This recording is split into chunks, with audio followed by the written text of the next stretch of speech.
Welcome, everyone, to another webinar from the Penn Project on the Future of U.S.-China Relations. My name is Nasan Mahboubi, the director of the project, and I could not be more delighted to welcome everyone who is watching live on Zoom or on YouTube to today's discussion, Safeguarding Research and Educational Exchange.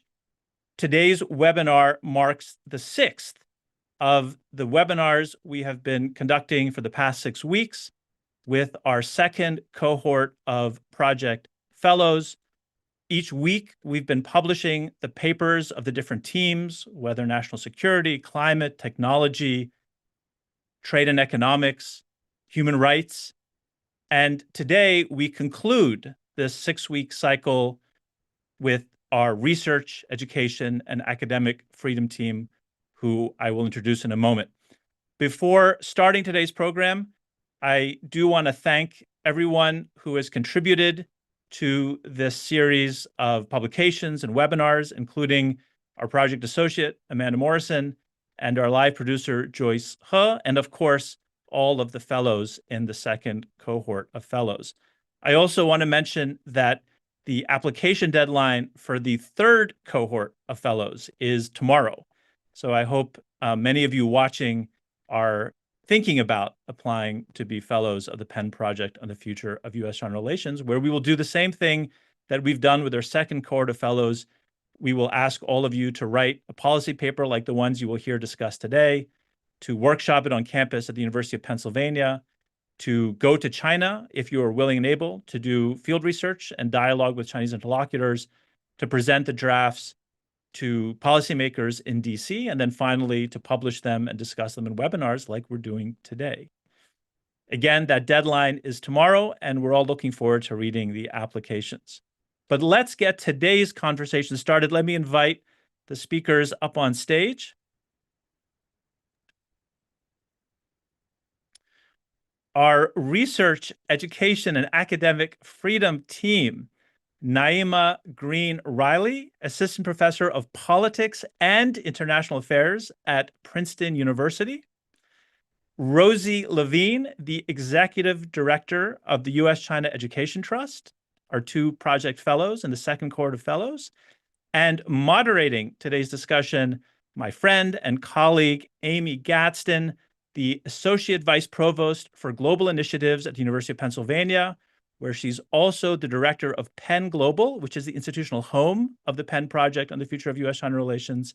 And among many other hats, she's also the director of Penn China Initiatives, deeply engaged on all of the issues that will be discussed today. So I can't think of anyone better to hand it over to than Amy. Amy, the floor is yours. Looking forward to today's conversation. Nathan, thank you so much. It has been a pleasure to be part of this project. I have watched it grow from its earliest days and its inception, and it's really remarkable to see how you and Amanda and Joyce have gotten to this point in terms of generating some incredibly insightful analysis of China. I could not be more pleased to be part of this panel on safeguarding academic exchange. As Nathan mentioned, this is something that I care about deeply and work on day to day. In the first round of the project, the papers that were written in 2020, 2021, the topics that were discussed as part of safeguarding academic exchange focused on censorship, technology, and espionage, and the challenges of educational collaboration in a Communist Party structure and with a Communist Party state. Those are themes that we'll address today. But it's important to note that when we first did the discussions 5 years ago, there wasn't the sense of existential pressure surrounding this issue that we feel right now. Post-COVID, with U.S.-China relations at their lowest point, arguably since the 1950s, the situation we are in is leading some in the United States to question whether we should even have academic ties with China, not necessarily what they should look like or how we should safeguard them. And I think, makes it that much more important for our discussion today. Academic collaboration between the United States and China goes back to the 19th century. U.S. missionaries first began going to China in the 1830s and 1840s, commingling education and Christianity, inspired by a values-driven desire to bring China into the international system and to encourage progressive reform. For its part, China began sending students to the United States in the 1870s with the China Education Mission in a quest for what was then called wealth and power, but what we might call today the pursuit of technology and economic development to advance geopolitical goals. As I like to say to my students, doesn't this all sound familiar? Exchange flourished between the United States and China in the early 20th century. The United States used its reparations from the Boxer Rebellion, half of its reparations from the Boxer Rebellion, what was then $12 million, to establish a scholarship fund to support education. $12 million in today's dollars, by the way, is $365 million. Imagine what we could do if we had a $365 million fund to promote educational ties.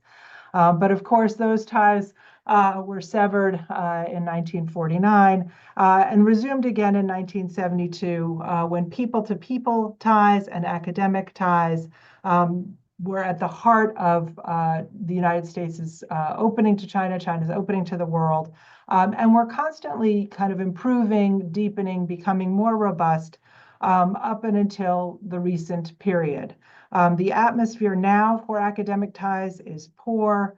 And that's where our policy fellows have stepped into the breach. Naima Green-Riley and Rosie Levine have written two incredibly interesting policy papers outlining ways to think about some of the most important issues facing the United States and China as they think about educational collaboration, namely how to ensure that academic ties remain, the integrity of academic ties remain intact. And so I'm really pleased. Naima is going to speak first. She's going to speak about her paper and her recommendations and findings. And then we'll turn it over to Rosie, and then we'll have a conversation between the three of us. And I welcome questions in the chat. Please put your questions in the Q&A. I'll remind you of this later, and I will be sure to bring them into the discussion. So once again, thank you to Nason and the Penn Project for hosting this, and I will turn it over to Naima. Thanks so much, Amy. I want to talk a little bit about what my paper was about, the motivation for writing this paper, and then some of the recommendations that I made in the paper. The paper that I wrote pertains to requirements that the US government has for reporting foreign gifts that are given to US institutions of higher learning, colleges and universities. So every year, colleges can get gifts. They can sign contracts with entities who may want to fund certain programs. They may want to give a gift to the school for a certain building, or they may want to have some sort of partnership where they offer services to a college or a university. And some of those gifts and contracts are made with domestic entities, and then some of those gifts and contracts come from foreign entities. And so there are rules that have been in place since the 1960s for how those gifts are reported to the US government. And traditionally, according to the 1965 US Higher Education Act, gifts that transcend a threshold of $250,000 need to be reported to the Department of Education, which means that gifts that are smaller than that don't actually have to be reported to the US government in most cases. Not only gifts, so not only just giving money or giving some sort of thing, some property to a university, but also a contract would need to be reported if it transcended some sort of a threshold. And a contract is any sort of agreement to do something, right? To offer services, to acquire some sort of property, to lease something. And so this is something that's sort of routine for governments, or for universities. They know that they have to do it. And yet in the past few years, people in Washington have noticed that some of the reporting has gotten a little lax. Sometimes universities are not reporting at all, or not reporting on time. And so there has been this sort of groundswell of interest in foreign funding to universities in Washington, D.C.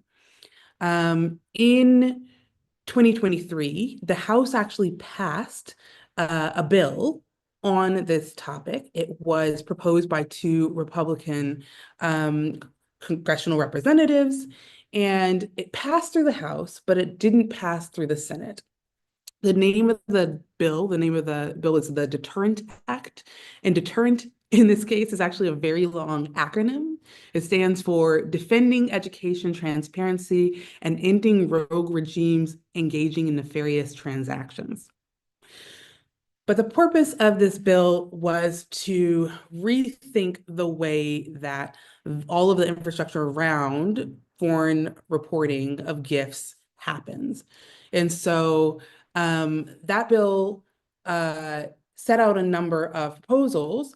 And the reason why I think it's relevant to discuss is that even though it didn't pass through the Senate in the last Congress, it has been resubmitted and introduced to the current Congress. And so some of the things that are proposed in this bill are lowering the threshold for reporting of foreign gifts from $250,000 down to $50,000. And then identifying a category of countries that count as countries of concern. And so these countries, China is included in them, by all accounts. So there's no list in the bill, but national security agencies would work with the Department of Education to determine countries of concern. And in every conversation about what counts as a country of concern, China has come up, as have countries like Iran or Russia. Countries of concern would have heightened requirements. So any gift from a country of concern would have to be reported to the government. And in addition, contracts with countries of concern would actually be prohibited unless a university got a waiver from the department. There are some other key parts of the legislation, but all in all, I thought this was an important thing to discuss in this project. And so I made some recommendations about how we should be thinking about the way that either this legislation or the policy conversation on this topic goes in the future. And I'll talk about three of my recommendations. I made more in the paper, but here's sort of the three key ones that I want to talk about today. The first has to do with the way that we identify risk, because right now, a lot of the conversation about risk is solely country-based, and yet many of us know that risk might be determined not only by a country of origin, but also by things like the subject that's going to be studied, the content of the agreement, if there's a contract involved, the entities that are involved within the arrangement. Is it a government actor? Is it a private actor? A foreign source can be a private individual, it can be a government, it can be an organization, a foundation. And so I suggest that more attention is paid to creating some sort of a risk matrix to help organizations, to help universities to try and sift through what is the key thing that is the most risky here, instead of just the blanket prohibition of any sort of a contract with a country-based actor. The second recommendation I make has to do with the education officials that receive the reporting information, because in many cases, folks who are in the education field aren't necessarily trained in national security and international affairs. And so a lot of the current legislation, a lot of the conversation in the policy realm is talking about bringing in law enforcement or bringing in national security agencies to be a part of these conversations. But I actually think it's valuable for education officials to also be a part of the process when they have some sort of knowledge of international affairs and some sort of national security background. And so I think there's an importance of bringing in trained education officials who actually focus on the international side of things. And a third recommendation that I'll discuss today, and then I'll close, has to do with what happens when funding is deemed not okay anymore, when we take away funding. So in the past few years, we've seen it become more difficult for universities and colleges in the United States to get funding for some international activities, to get funding for language programs, specifically related to interactions with China or teaching Mandarin. And yet there hasn't been a comprehensive set of alternative funding mechanisms set up. And so if there is a movement towards being more careful about foreign sources of funding that are coming into the United States, that fund China studies, that fund international affairs more broadly, then what can the government do to recoup some of those opportunities for universities and colleges in the United States who might still want to focus on international learning and China-specific learning. And so I make a recommendation about making available alternative sources of funding in the case that opportunities from foreign sources are no longer available.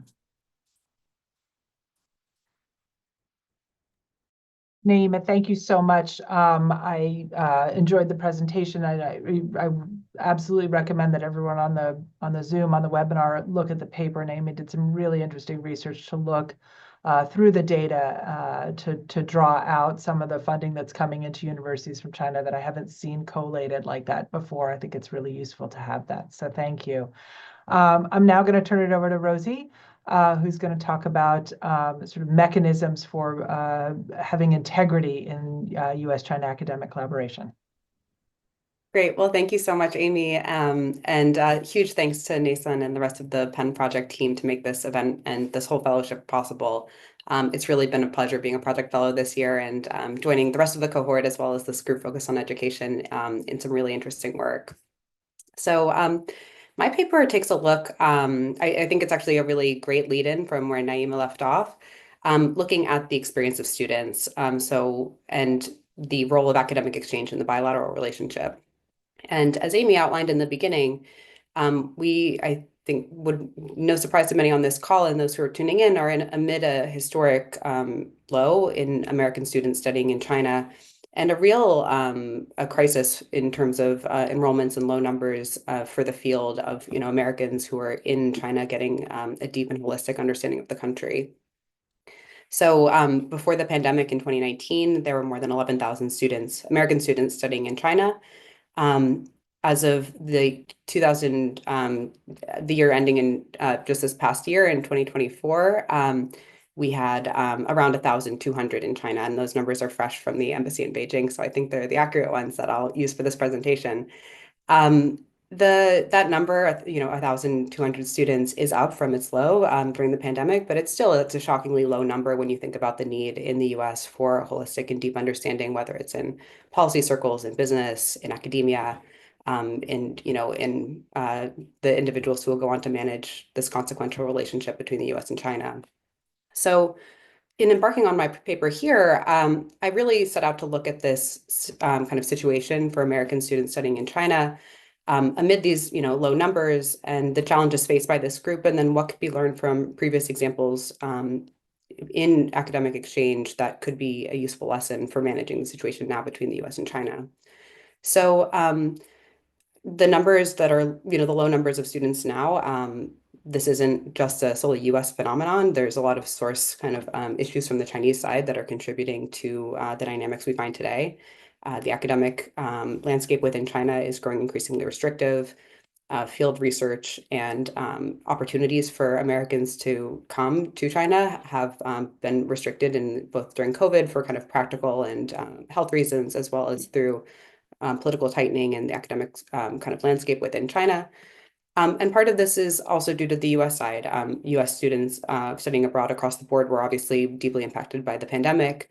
The combination of kind of geopolitical tensions between the US and China and COVID in China sent a lot of the programs that had been historically based in China either to Taiwan or to close their doors. And just now some of those are getting back online, but it's been a number of years where those programs have not been sending students as planned. And so I think the question I really want to tackle in this paper is looking at this tension where I think we deeply need a bench and a group of students and the next generation who have a deep and nuanced understanding of China.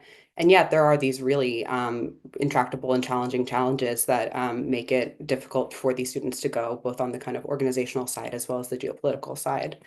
So undertaking this question, I wanted to look back into the historical record to see what had worked over the years when the US faced similar challenges in its bilateral academic relationship. And I looked closely at this organization, the CSE-PRC, the Committee for Scholarly Communication with the People's Republic of China. This was the organization that was founded in the 1970s. It was actually founded in the 1960s as a coalition of social scientists, humanities, and scientists who came together when US-China did not have formal diplomatic relations, and travel to China for scholars or for any reason was impossible, and really came together to try to think through what academic exchange with China could and would look like when it became possible.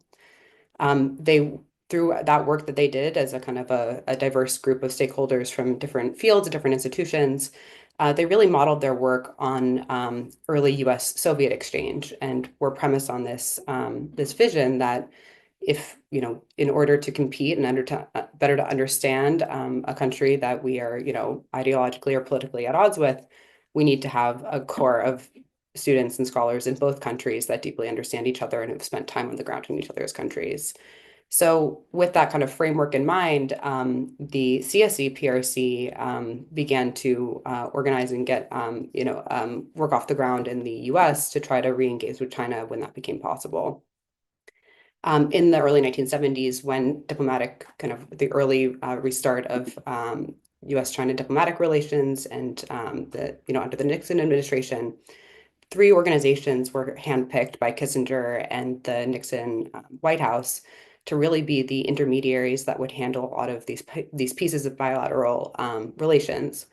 So one group was the National Committee on US-China Relations that would handle a lot of the ping pong delegations, the visits and delegation visit and kind of government delegation visits. The precursor to the US-China Business Council, which managed a lot of trade relations. And the third was the CSE-PRC, which was handpicked to manage the bilateral academic relationships. The National Committee and the US-China Business Council still remain active today. The CSE-PRC was disbanded in the 1990s. And so today there really has never been an organization that's filled a similar function to look at the US-China bilateral academic relationship. And so I really was kind of curious that we have all these tensions in the academic relationship today. This organization that used to do this work is no longer there. What can we learn from its legacy?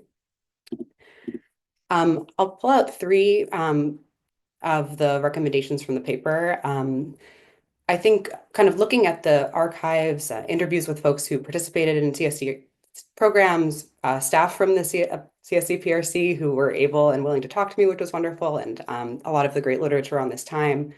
I really found 3 principles that I think would be helpful for the US to consider as we think about how we get ourselves out of the current kind of low numbers of American students in China, and think about how we encourage thoughtfully and deliberately the next generation of study in China.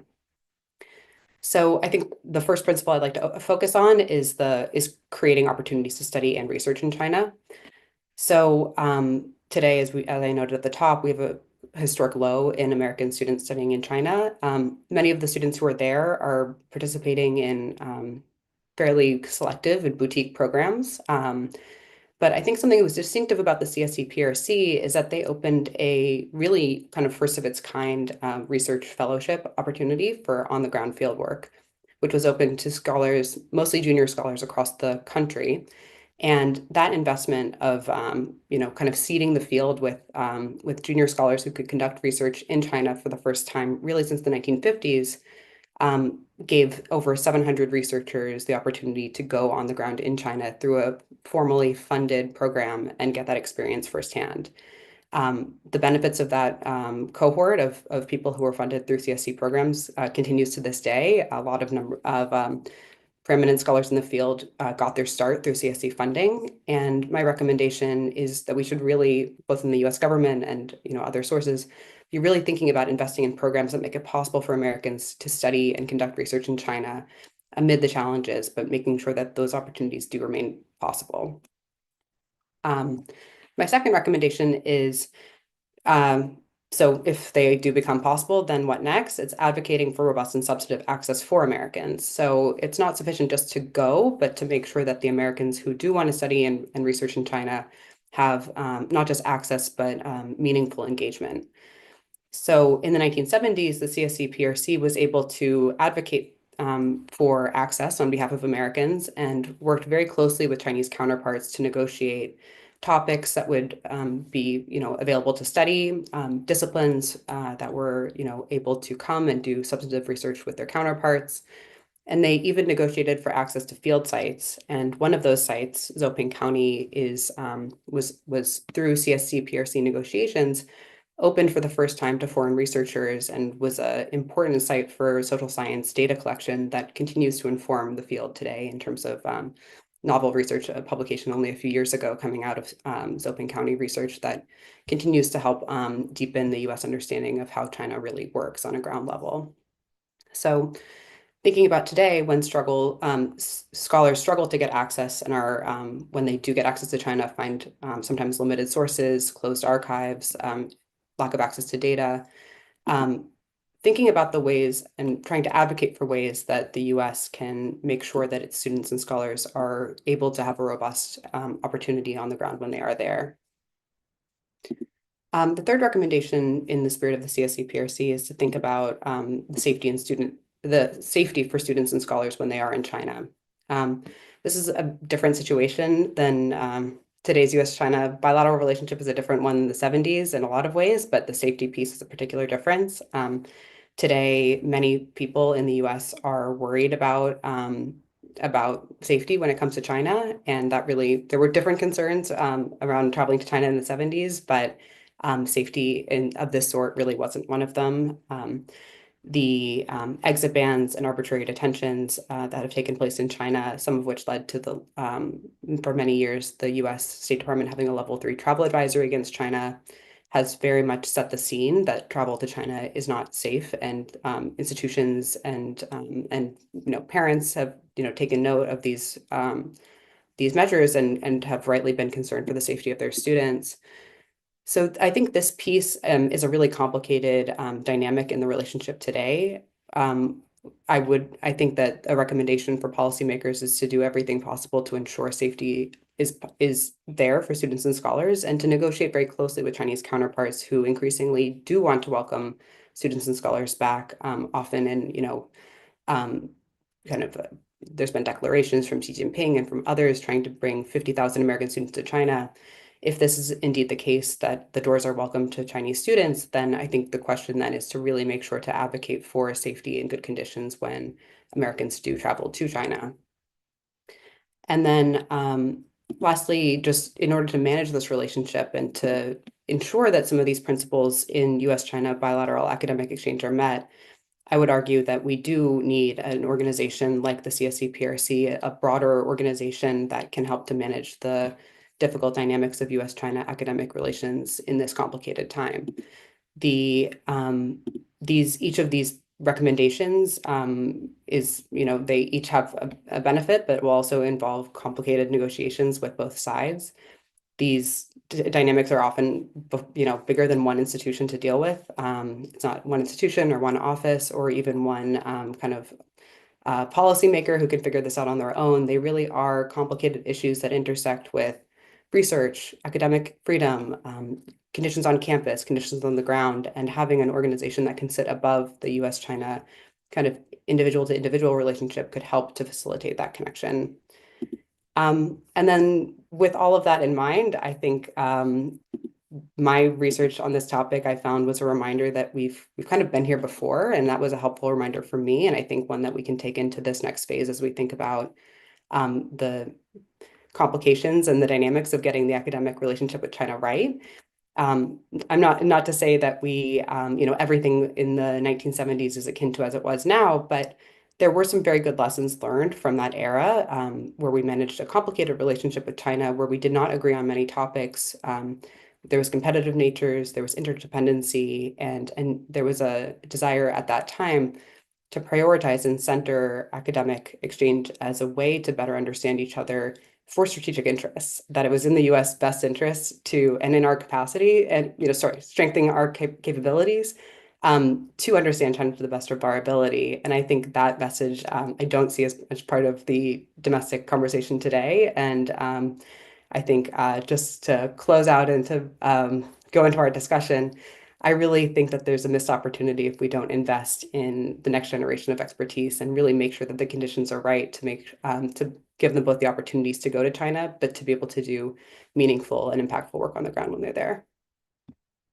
Rosie, thank you. And I couldn't agree more that, our future will be grateful to these efforts now to ensure that we have deep understanding in the United States of China and experts who can really guide this relationship going forward. And also your, reading your paper and thinking about Zoping County, there's a whole generation of graduate students who were reared on lessons and insights gleaned from Zoping County. So it was a good nostalgia trip to go back to that. So Naima and Rosie, I wanted to shift into our Q&A session, and a reminder to anybody on the webinar, if you want to ask a question, please put it in the chat and I will make sure to incorporate it into the dialogue. You both have been working on these projects for just about a year. I wanted to ask you, and you can take it in turn, did your thinking evolve? Were there assumptions you made going into it that were altered by your experience over the last year, talking to people, participating in this fellowship? How did was your thinking refined in various ways? Sort of where did you start and where did you end, and what did that process look like? Sure, I can start.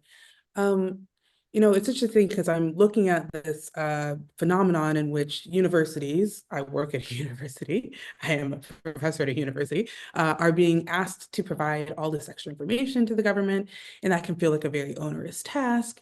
And so I spent sort of a lot of time trying to understand sort of what are the motivations for these requests, what is the history of the legislation that first started in 1965. And I realized a couple of things.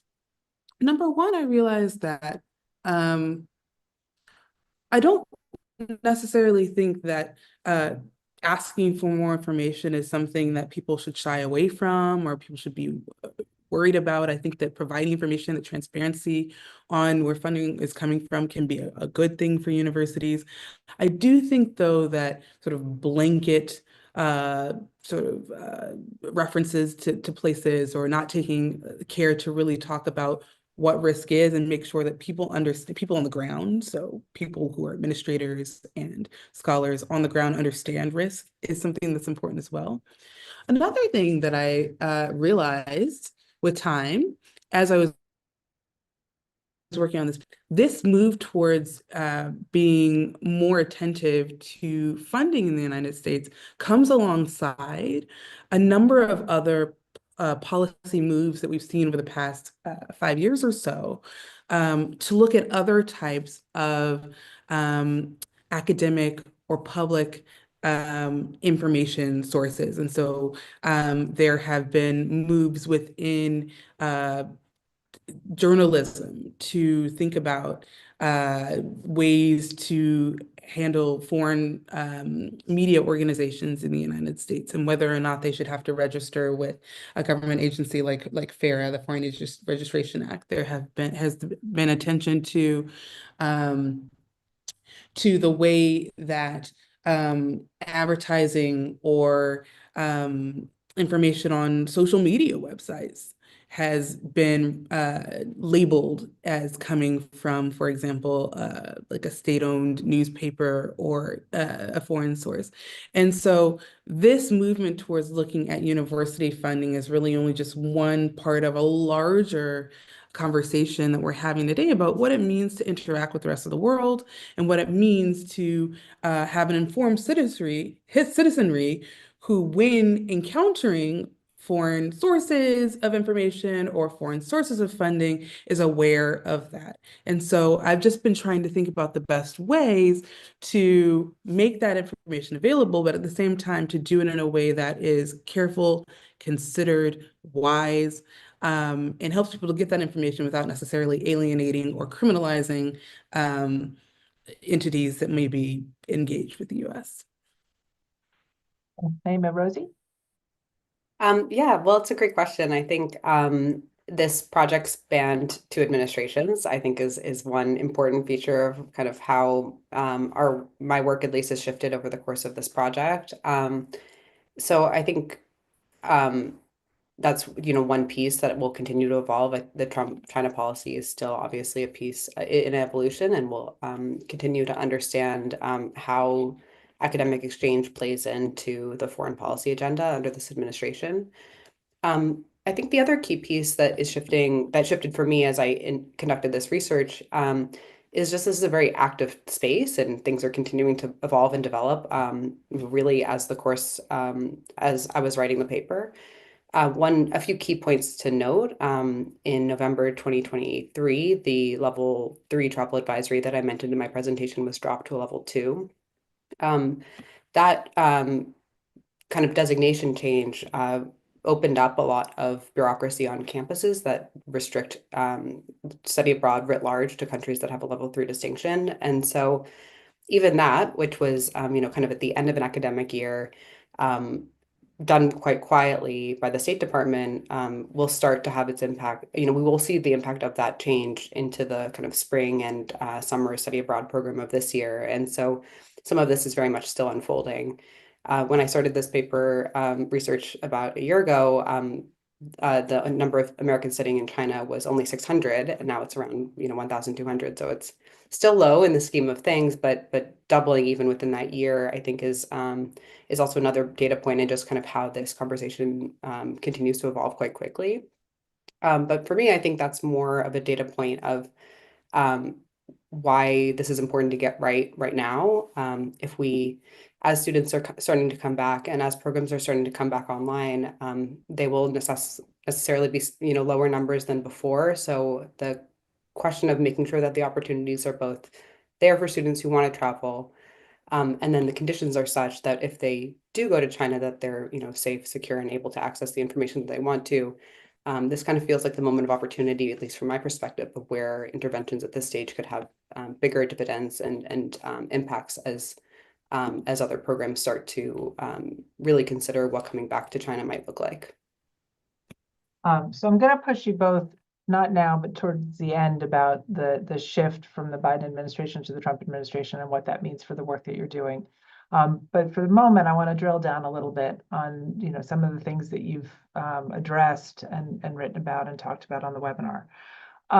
So Rosie, for you, there was an effort in the Obama administration with 100,000 strong initiative to get large numbers. I think 100,000 was probably ambitious, but to get large numbers of American students to go to China.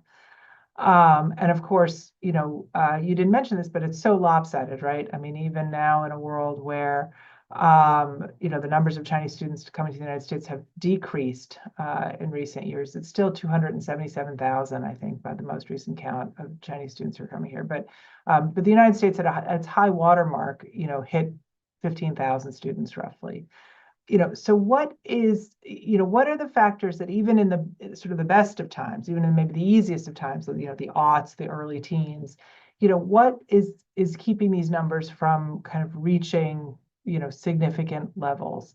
And are there things beyond kind of what your paper addresses that are maybe standing in the way of having the kind of engagement that you're advocating for in terms of student exchange and Americans going to China?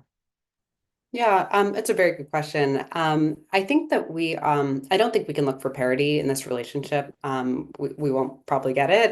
The number of students who study Chinese is, it's a healthy sum. 45, I think, thousand American students studying Chinese in undergraduate classrooms in the U.S. Is quite a lot, but a mere fraction of those in China who study English and who want to pursue graduate degrees or undergraduate degrees in America. So I think I wouldn't focus so much on quantity, but of quality, and the number of students that we have in, coming from the US to China might remain relative to the number of Chinese coming here, a low number. But I think it's kind of proportional to what the US need is. We need Americans who can work in government, for example. We need folks who have a deep understanding, who can work in business and other sectors, who can really deeply understand China in a way that goes beyond, I think, what access from outside of China can get you. There's been just kind of in reaction to the low numbers of Americans going to China, there's been a push for students to instead go to Taiwan or to, do open source and, online information, trying to gain information about China through open data that's online. I think both of these don't really account for the fact that time on the ground is really a unique way to get to know a place, and especially a place like China where there's so much going on at any given moment that the online and censored at that information landscape will inherently give you a different picture than you'll find on the ground when you talk to people. So I think that the question of numbers is important, but I think it's about making sure that the folks who do go have a quality experience, are able to, see things, go around, have a meaningful experience, and really get a sense of, I guess, purpose and study from their time there, and that pipeline, both when, ensuring that they're having a deep experience and meaningful experience on the ground, but also the pipeline out. So once they leave their time in China, is that experience going to negatively impact their career trajectories? Right now, some students are worried that any time spent in China, even on a US government funded program, might impact their ability to get a security clearance down the line. And that question is one that I've tried to get an answer to. I think many students have gotten an answer to. I've not heard an answer that's been satisfactory to me that they won't that they will be cleared or they won't be cleared. I think there's a lot of confusion around this, and even that is a deterrent to helping the students who really do then have these meaningful and useful experiences on the ground, go in to use that experience to the benefit of the US government or kind of our interests. So I think it's maybe the pipeline is the piece that should be focused on rather than the numbers. It's amazing to me working on a campus here in the United States, how much that message has been internalized broadly by students. I mean, they really see and sense that they could be jeopardizing any future career in the U.S. government that would require security clearance if they spend any time in China. And you're right, there's not a lot of clarity around that. And I really appreciate this answer on quality, not quantity. And arguably we've made the mistake of focusing on quantity, maybe. I mean, it's what your, conclusion we could draw from what you were saying. And that if we put the emphasis on quality, it might get us different results and be more feasible, which is actually a great transition to a question I have for Naima. So, Naima, you talk about, if we scale back and on foreign sources of funding for some of these initiatives, there should be alternative sources. I just want to push you, how realistic is that? And what would it look like? These are very, very large dollar amounts that you identified in your paper. They're going to all kinds of things too. Many of them have nothing, the sources of foreign funding don't necessarily connect to study of foreign, related affairs or language or anything else on campus. They're for, technology purposes. They're for other kinds of research. They're for facilities and things like that. They're for scholarships. So how would you think about that if you had to really kind of come up with a solution for, how do you generate more funding for these types of initiatives? Yeah, well, I think when I wrote that recommendation, I was thinking mostly of the types of opportunities that are cut off that are geared towards international learning and towards language learning and things like that. That being said, there have been in the past, and there very well could be sources of funding for the types of technological endeavors that have been funded by foreign funding in the past, for business ventures that have been funded by foreign funding in the past. And so it need not be a recommendation that's solely limited to talking about international learning. Look, the current political environment doesn't seem like there is a lot of support within the current Trump administration for big government, for funding opportunities. And so as somebody who's writing a policy recommendation, the assignment was, right, to give our best sort of assessment of what the best policy would be. And so that's what I'm presenting in the paper. But I will say this, I'll say, though most of these papers are geared towards a government audience, and that not only includes the executive branch, but also Congress, I don't think that particularly my paper needs to be only heeded by those who are in government. And so I think that there really is a message in it to what private foundations, to what private individuals, to what any organization that wants to offer, educational funding more broadly might do in an environment in which we may be seeing more and more sources of foreign funding cut off in the next few years, right? And so there may be other actors who can fill in some of this void, and not just the government. And I want to ask you both to think about an issue that was very prominent in the Trump administration, and presumably might return now, is this question of reciprocity. And we saw it in all aspects of kind of how the previous Trump administration approached China, right? Tariffs is certainly part of that discussion. And then it came to kind of filter through in this space to things like access, journalism. Rosie, I've heard you talk a little bit about the connection between, journalistic access and academic access. Do you think that that is an effective tool for framing this discussion vis-a-vis China? Why or why not? Well, it's another ring from the past, but reciprocity really was the watchword of the CSE PRC in the 70s. And I don't know, I think that the framing was slightly different than it was now, but the idea, at least at that time, was around academic disciplinary access, for one example, right? The Chinese side, they negotiated terms of facilitated visits. This was a time when you really couldn't just hop on an airplane and go to visit the other country. Everything was very carefully orchestrated between these kind of official delegation visits. And there was a negotiation process in which the topics were determined.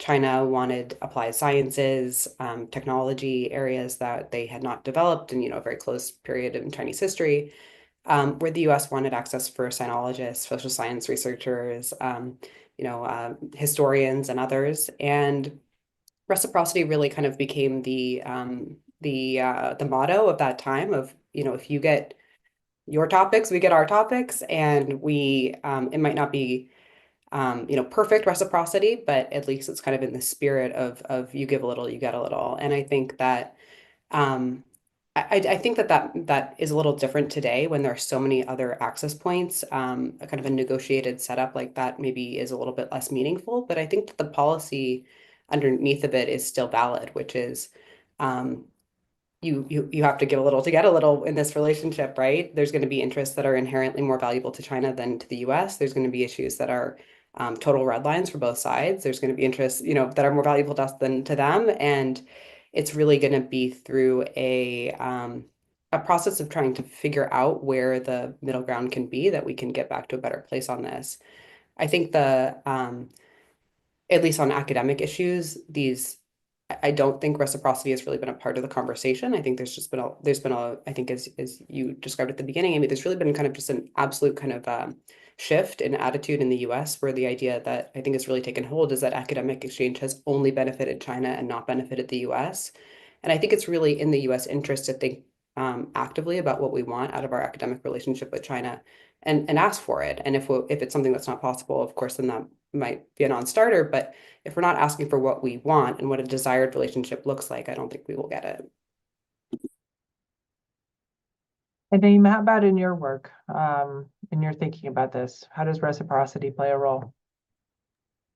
Yeah, I don't think that the reciprocity question is the most relevant or interesting or important question when it comes to specifically foreign funding, right? Like, the question shouldn't be, can universities in China and Russia and Iran accept US funding, and let's get them back because we can't get our money out there, but rather how what sources of funding do universities and colleges in the United States have?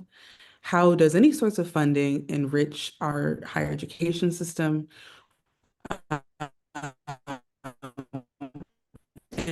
In what ways is foreign funding action that might otherwise not be funded in the United States? In what ways should we consider some of the risks of having foreign funding? Those are the more relevant questions to me. And I actually don't see a lot of conversation about reciprocity specifically in this space, which is surprising given what you said, Amy, about conversations about reciprocity in so many other policy realms. So speak a little bit more about the risk calculus that you are encouraging policymakers to frame and academic institutions to frame as well. I think that's a really interesting way of thinking about this, and it reminds me of kind of the small yard, high fence discussions around technology, which has kind of struggled, right, to figure out like what belongs in the small yard, how high should the fence be, all that stuff. But what would you put, if we're using that metaphor, what would you put in your small yard in terms of, what would be off limits for foreign funding? So I got this idea, it's not completely original, from the policy conversation that surrounded NSPM 33, which was related to, so this is governmental action taken related to research security. And the idea here was that any university who is doing certain types of research needed to have certain protocols in place to ensure the security of that research, especially when it involved foreign actors. And in response to NSP 33, there was a response that was written by MIT that said, here's how we're reacting to this, and here are the things that we're thinking through as we try to respond to this request from the government. And one thing that would be really important to us is some sort of a risk categorization, a risk matrix to really think through what are the more risky areas of research and what are the areas that are less risky. And that's helpful to an institution when it's speaking to faculty or to students who may be engaged with foreign actors, to individuals at the university who may want to accept some sort of foreign partnership. So in the funding category, I think that the most sort of high risk activities probably surround high tech areas. I don't think that's surprising. Areas like AI or cyber technology or nanotechnology or quantum computing or biotechnology. I think all of those areas are more sensitive and might require greater attention when it comes to foreign sources of funding. Right, and you can imagine the inverse, maybe, I don't know, scholarships or, other areas that are not as sensitive being sort of outside of that, in a different place on the matrix. In some ways, as you were talking, I was thinking it's a little bit like export control in reverse, right? I mean, we, do a lot of work at universities to ensure that sensitive technology is not exported. In some ways, it's kind of like an import framing in terms of funding coming in. I wanted to now ask you, the question that I think all of the policy fellows have been asked as part of this process, which is, you began this conversation, this process, this writing, this thinking, in one administration. It has now transitioned to a Republican administration, which has very kind of, articulated ideas about the U.S.-China relationship in some ways. In other ways, things are still a little bit vague.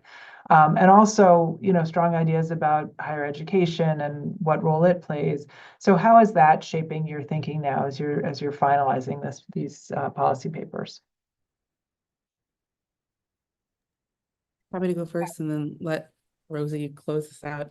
But I think for me, a lot of the policy conversation has been sort of driven by Republican legislators, and so we have a Republican-led Congress right now. I think that this conversation will continue to happen in the coming months. But one thing that has really sort of occupied my mind is that the legislation that we're discussing, everything surrounding, like these rules is based within a framework in which the Department of Education determines how to deal with foreign funding, is in communication with other parts of government. And so now we have a Trump administration that appears very set on eliminating this department completely. And if that happens, it's very unclear what part of government, what entity would actually have jurisdiction over foreign funding and managing it. And so that's the thing that I've been thinking about quite a lot. In my opinion, the Department of Education is best placed to be the one that's receiving, these reports about foreign funding and things like that. And so I think we're in a difficult place if the department no longer exists. Yeah, and just chiming in from my perspective, I think the premises of the US-Soviet exchange in the 50s, 60s, and 70s and the CSE-PRC kind of era, 1970s exchanges with China really were tightly intertwined with US national security priorities. And I think that's very distinctive of that time. These organizations were non-governmental, but handpicked by Kissinger and in close contact with State Department and the NSC and other folks who were the kind of key stakeholders on managing bilateral relations. I think that that toolkit of being able to work both through official and unofficial channels worked quite well at that time because there were some really tough, intractable issues on the official track, but a non-government organization could work through less sensitive issues in kind of a different toolkit in a different way with different stakeholders and different interlocutors in a way that the combination of the two was seen as effective to national security interests. Although I don't think this administration is maybe particularly taken by that method, I would recommend it because it seems like I think in the current landscape, they are at least kind of gearing up for a more combative relationship with China, at least on the trade front and some other issues. Moving some of the less sensitive issues into a different track can actually, help some of it can help to kind of clear the space for the official track to handle what they want to take care of. And so I think that the last administration, that really wasn't the policy toolkit that they used in terms of academic exchange. A lot of the issues were very deeply interlinked. So, you couldn't really have a conversation about climate if you were, in a kind of confrontational sense on military, mill-to-mill conversations, for example. This administration might have a different approach, and I would encourage them to take some of the more kind of normalized student, non-sensitive pieces of academic connectivity out of the official channel and move it to the unofficial track in order to get some of those pieces back online as a way to be able to normalize some of these aspects that in a way that invests in the U.S. pipeline of expertise on China. So do I know if they will do that? I don't know. Who's to say, I think, under this administration, but at least for now, at the early stages yet. But I would endorse that approach because I think it was effective at that time and it could be effective now. Let me just ask, since we have a minute or two left, you've talked a lot about sort of U.S. government and engaging the U.S. government on some of these issues. If you were to make recommendations to universities around these issues, what would you say? Well, I think that I know a lot of universities have struggled to think about how to return in-country programs in China, whether it be study abroad or campuses or centers that they used to run. There's a lot of complicated factors, but I think that there's also a lot of resources. And so I hope institutions that are considering these questions are talking to each other and can coordinate about what's working and what isn't. I also think that I don't think that there's sufficient distinctions within campuses between sensitive and non-sensitive research, topics, things that are primarily like language education and, less sensitive. I think it often gets grouped into like China activities versus non-China activities because that's how kind of often they're encouraged to be thought about. I would maybe try to encourage institutions to break out like tasks and types of education experiences that could help to, again, unblock things that are really mostly insensitive. Naima, anything to add? Yeah, in 30 seconds, 'cause I think we're close to the end of time. I have a recommendation in my paper about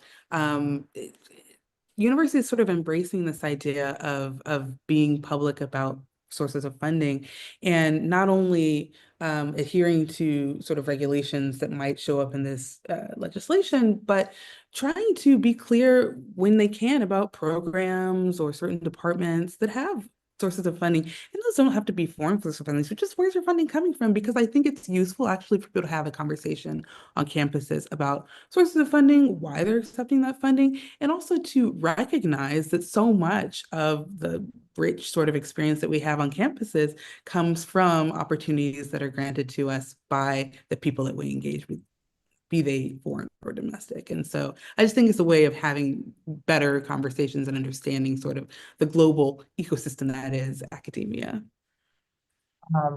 Well, Naima, Rosie, thank you both so much. I know when Nathan started this project, his vision was to elevate the voices of the next generation of scholars. I couldn't imagine two scholars and thinkers on China who better represent the goals of this program. It is amazing to me to be in this place where academic relations are under such strain, but to be kind of encouraged by this really kind of thoughtful and critical thinking, both in terms of shortcomings in China and shortcomings in the United States. So I want to thank you both, and with that, I want to invite Nathan back up to close us out. Thank you, Amy. This was such a stimulating conversation. I'm still kind of just reflecting on things. I didn't realize I had to come back on so quickly to thank you all.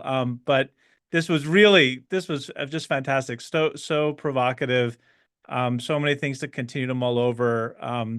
So thank you both, Naima and Rosie, for being part of this project, for doing all the things we asked you to do this year, and for developing these terrific papers. Thank you, Amy, not just for moderating today's discussion, but for being such a huge support in bringing the project to Penn Global and offering so much encouragement along the way. It's really exciting to end our webinar series with our second cohort fellows on such a high note. I do want to encourage anyone watching this video who may not have watched the prior videos. We do have 5 other videos with other terrific fellows like Naima and Rosie on our YouTube channel. And we will keep this webinar channel going even in the next few months before the third cohort is together. We're going to try to connect some of the fellows from our American fellows with some of our international fellows, whether in Europe or the Asia Pacific. So for those of you who are new to this YouTube channel, please subscribe, take a look at everything we've done before, and we have a lot more coming. But we will close for today with great thanks all around.